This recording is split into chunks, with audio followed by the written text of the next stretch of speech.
여러분 안녕하세요, 사비나예요. 여러분 잘 지내셨나요? 그동안 왜 업로딩이 안 올라오냐고 문의 주신 분들이 간혹 계셨는데요. 개인적으로 이제 배우고 여러 가지 이제 좀 활동들을 하느라고 시간이 정말 빨리 가더라고요. 오늘 준비한 책은 용이 된 선묘낭자라는 우리나라 그림책이에요. 김춘옥 선생님께서 쓰시고 이선주 선생님께서 그리셨는데요. 이렇게 용 그림이 있고 중간에 이제 아름다운 여인이 있어요. 어떤 내용인지 정말 궁금해요. 다 같이 한번 읽어보시죠. 용이 된 선묘낭자. 아주 오랜 옛날 신라시대 때 있었던 일이야. 의상과 원효라는 두 스님이 불법을 공부하기 위해 길을 떠났어. 배를 타려고 바닷가에 이르렀는데 비바람이 사납게 몰아쳤어. 그래서 가까운 토굴에서 비도 피하고 잠도 잤지. 그러다가 한밤중에 목이 말라 잠에 섰겠어. 어휴, 목말라. 어디 물이 없을까? 두 사람은 고인 빗물을 찾아 달게 마시고는 다시 잠들었어. 그런데 세상에, 이튿날 아침 자리에서 일어나 보니 뼈만 남은 해골이 곁에 누워있는 거야. 이런, 스님, 우리가 무덤 속에서 잤나 봅니다. 의상이 울렁거리는 속을 겨우 달래며 말했어. 어젯밤 마신 물이 해골의 고인 빗물이었다는 걸 깨달았거든. 하지만 원효는 아무 말이 없었어. 다음 날도 비바람은 여전해서 배가 뜨지 못했어. 두 사람은 이번에는 빈집에서 밤을 보내기로 했어. 그런데 초저녁이 되자 귀신 울음소리가 들려왔어. 밤이 깊을수록 더 많은 귀신이 모여들어 울부짖었지. 의상은 도무지 잠을 이룰 수 없었어. 하지만 원효는 단잠에 자는 듯 편히 누워 있었지. 그제 밤에는 무덤을 토굴인 줄 알고 편안히 잠을 잤네. 또 어젯밤에는 마음을 굳건히 하니 귀신도 물리칠 수 있었지. 며칠 만에 맑게 갠 하늘을 바라보며 원효가 말했어. 이 세상 모든 것은 마음 갖기에 달린 것이라네. 나는 깨달음을 얻었으니 그만 돌아가겠네. 원효는 신라로 되돌아가고 홀로 남은 의상은 당나라로 가는 배를 탔단다. 의상은 당나라의 항구 등주에 도착했어.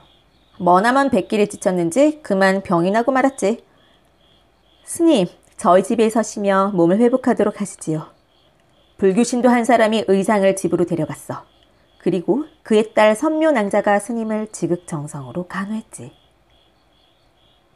덕분에 의상은 곧 병이 나 가까운 절로 들어갔어. 어느 날 의상이 절을 나서는데 선묘낭자가 다가와 수줍게 고백했어. 스님, 부디 사모하는 제 마음을 받아주세요. 어느새 선묘낭자는 의상을 좋아하게 된 거야. 하지만 의상은 선묘낭자의 마음을 받아들일 수가 없었어. 부처님만을 모시기로 마음먹었기 때문이지. 의상은 공부를 하러 등주를 떠나 장안으로 가게 되었어. 그 소식을 듣고 선묘낭자가 찾아와 부탁했어. 스님, 언젠가 이곳을 다시 지나시거든 부디 소녀를 찾아주세요. 꼭 그리하겠소. 의상은 한마디 약속을 남기고 길을 떠났단다. 당나라의 수도인 장안의 남쪽 지상사에는 훌륭한 스님이 계셨어. 불교 화엄종의 대가 지엄스님이야. 의상은 지엄스님을 찾아갔지. 어서 오시게. 어젯밤 꿈에 가지와 잎이 활짝 피어나는 큰 나무를 보았네. 나무에는 봉황이 살고 꼭대기에서 나는 밝은 빛이 멀리까지 비추더군. 귀한 이가 올 줄 알았네. 스님 곁에서 불법을 공부하고 싶습니다. 저를 제자로 받아주십시오. 지엄스님은 의상을 제자로 흔쾌히 받아주었어. 그날부터 의상은 지엄스님 밑에서 열심히 공부했어.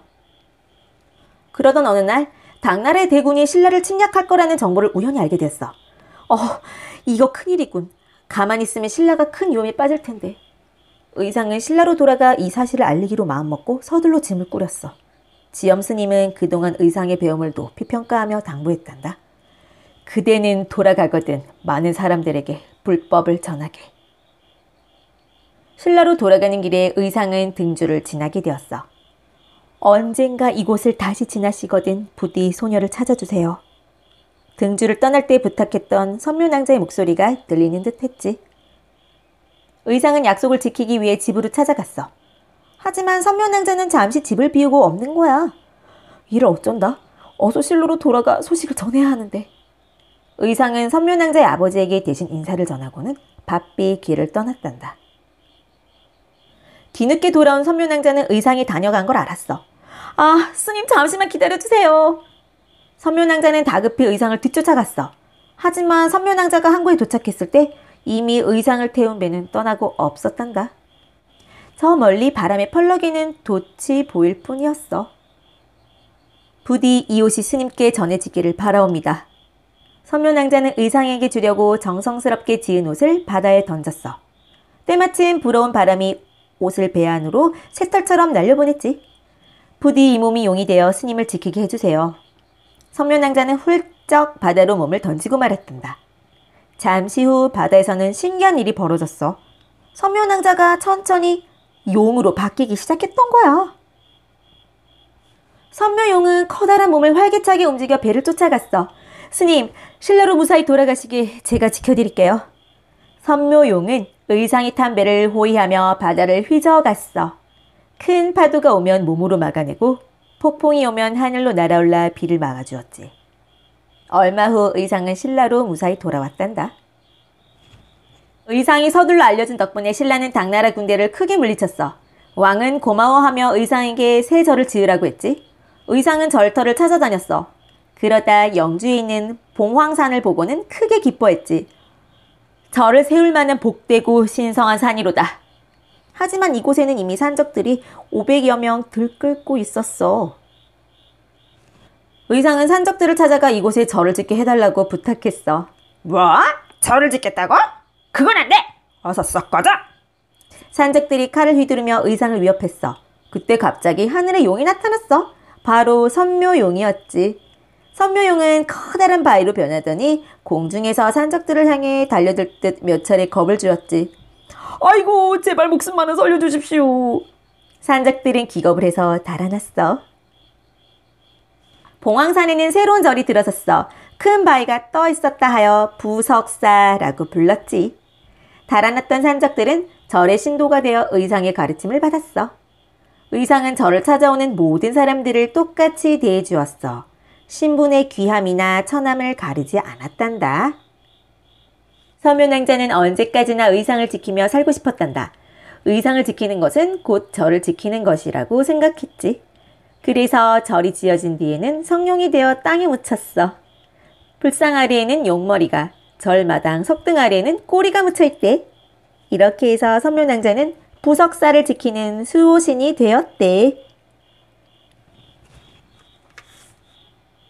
어때요, 여러분? 선묘용은 어떻게 해서 부석사의 수호신이 되었을까요? 부석사라고 하는 절 지금도 있나요? 경상북도 영주시 부석사에 이제 있는 그 이야기네요. 선묘용이 부석사의 수호신이 되었다고 합니다. 의상대사는 유명하신 분이죠. 그죠? 이분 진골이었나요? 성골이었나요? 이분 의상대사님이 꽤 신분이 높으신 분으로 알고 있는데, 의상대사를 사랑한 선묘낭자의 애틋한 이야기는 삼국유사와 송고승전에 실린 설화를 바탕으로 했다고 합니다. 이 각 절에 스님하고 이 공주님하고 이게 그 얽혀있는 러브스토리가 꽤 있어요. 원효대사님도 아이가 있으시잖아요. 누구지? 아내분이 누구셨더라? 요석공주님? 그 다음에 또 제가 또 제 고향이 부산인데요. 부산에 있는 해동용궁사에도 그 해동용궁사를 창건하셨던 그 스님의 아내분이 이제 그 용왕의 그 딸인 공주님이었는데, 결혼을 하셔가지고 아이를 출산을 해서 이제 그 아이 출산한 바위가 지금도 있거든요.